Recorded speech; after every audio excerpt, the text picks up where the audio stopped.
đây rồi, đây rồi, cứ bình tĩnh, không gì phải vội.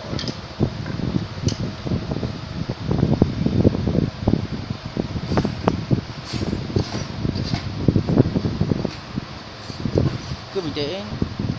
Trông bác này trông đúng như thợ Nhật Bản luôn. Phong cách cuốn đầu. Phong cách cuốn đầu.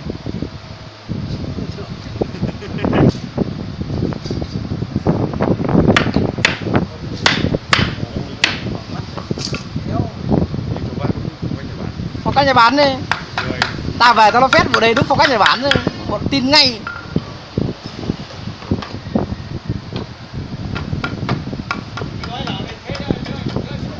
Đúng rồi. Phong cách Nhật Bản. Rap band.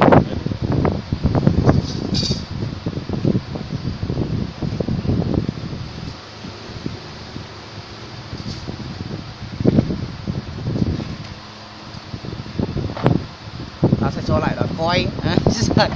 Ta có đoạn quay rồi. Ta kép tít mù.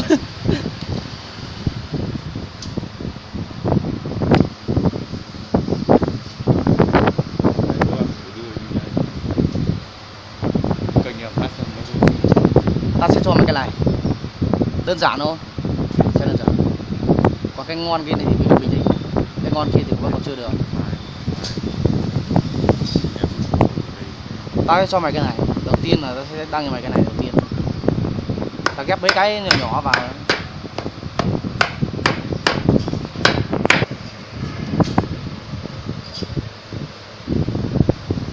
Nét căng.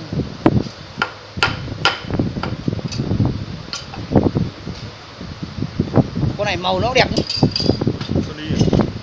Đâu? Oppo.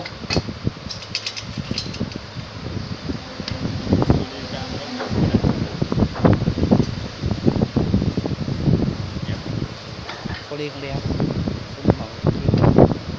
Lên chụp hình đèn làm sao mà có hình này đẹp.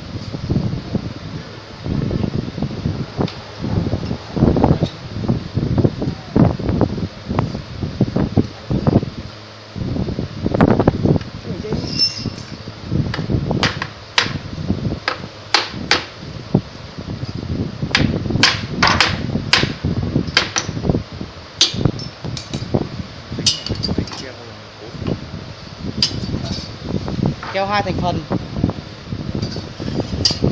2 thành phần.